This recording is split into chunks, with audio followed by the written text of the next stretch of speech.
PDI Perjuangan resmi mengajukan gugatan hasil pilkada untuk Jawa Timur dan juga Jawa Tengah ke Mahkamah Konstitusi pada Rabu malam. Selain itu, tim kuasa hukum calon gubernur dan wakil gubernur Sumatera Utara Edi Rahmayadi Hasan Basri juga mendatangi MK menggugat hasil pilkada.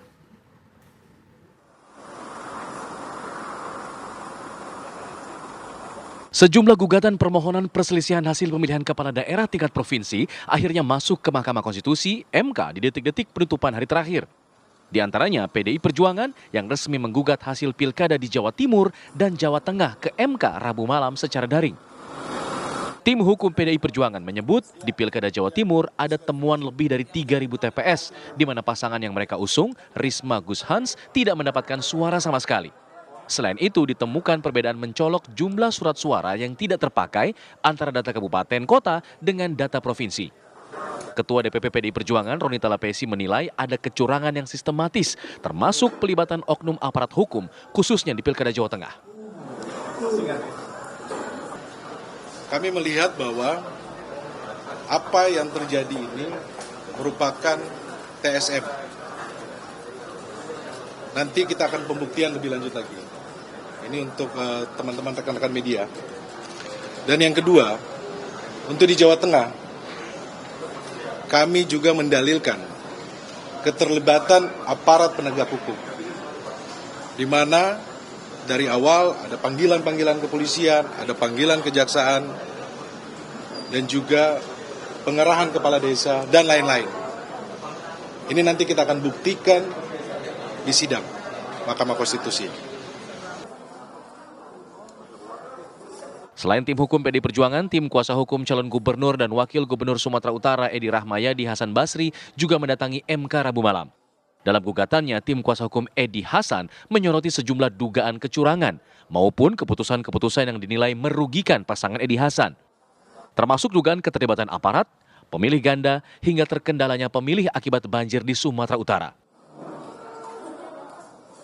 Adanya upaya-upaya dari partai coklat itu bisa kita sampaikan dan kita uraikan dalam permohonan kita. Itu ada di situ unsur Polri, ASN dan Kejaksaan yang ikut terlibat cawe-cawe dalam Pilkada Sumatera Utara.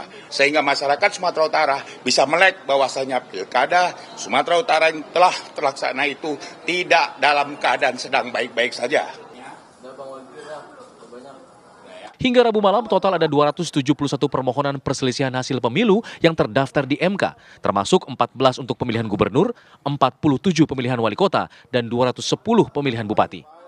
Mahkamah Konstitusi memiliki waktu 45 hari sejak permohonan diterima untuk memproses dan memutus perkara-perkara tersebut. Dari Jakarta, tim TV One mengabarkan.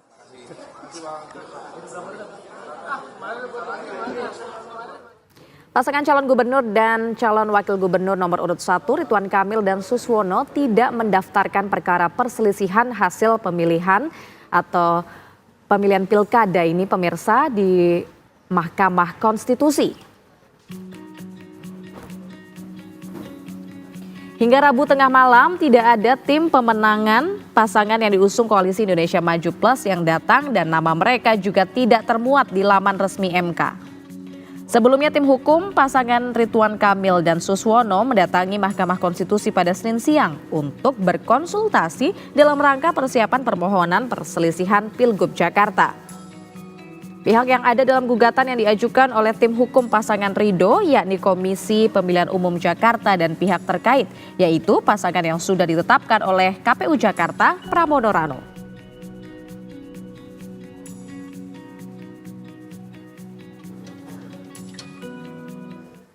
Untuk mengetahui perkembangan terbaru dari Gedung Mahkamah Konstitusi terkait dengan gugatan perselisihan hasil pilkada pemirsa, kita akan tanyakan kepada rekan Sekar Wanda di Gedung Mahkamah Konstitusi.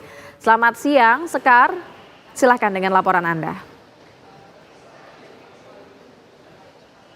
Ya, selamat siang Fada Idi dan juga pemirsa. Untuk update terkini dari Mahkamah Konstitusi ini telah menerima sebanyak 275 pendaftaran gugatan sengketa dari berbagai daerah yang meliputi 3 tingkatan pemilihan yaitu gubernur, wali kota dan juga bupati. Di mana diantaranya terdapat 15 permohonan sengketa dari pemilihan gubernur, di mana yang terakhir ini gugatan tersebut diajukan dari wilayah Kalimantan Tengah, kemudian ada sebanyak 215 permohonan sengketa pilkada dari bupati, yang mana ini merupakan gugatan terbanyak ketimbang 2 tingkatan lainnya, dan ada sebanyak 47 permohonan sengketa pilkada dari tingkat wali kota.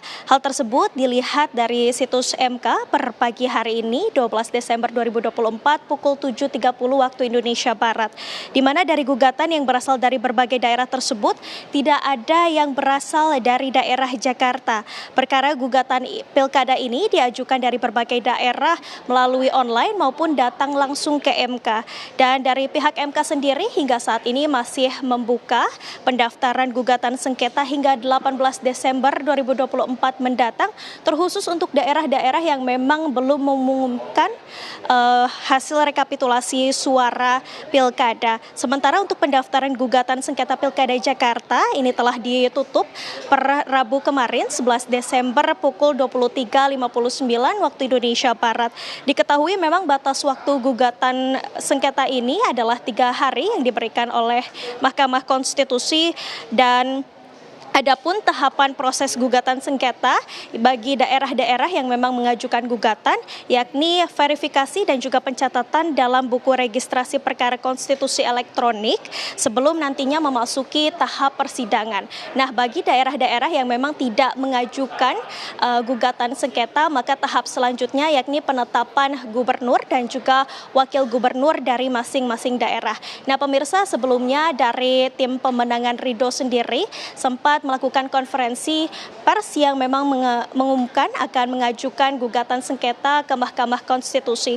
Namun hingga kemarin dari pihak tim pemenangan Ridho ataupun tim kuasa hukum ini tidak hadir untuk mengajukan gugatan sengketa, dan hingga saat ini baik dari ketua tim pemenangan Ridho yakni Ahmad Riza Patria, kemudian juga dari sekretaris tim pemenangan Ridho yakni Basri Bako, dan juga dari koordinasi tim pemenangan Ridho yakni Ramdan Alamsyah tidak memberikan konfirmasi apapun hingga hari ini mengenai apa sebenarnya alasan tidak mengajukan gugatan sengketa ke MK sebagaimana memang sebelumnya direncanakan untuk melangsungkan gugatan sengketa pasca pengumuman rekapitulasi suara pada tanggal 8 Desember kemarin. Hingga saat ini situasi dari MK sendiri sangat sepi, dan kami akan terus mengabarkan kepada Anda bagaimana memang kelanjutan dari gugatan sengketa ini.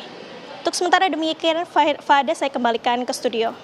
Baik, terima kasih atas informasinya. Sekar Wanda mengabarkan langsung dari gedung MK.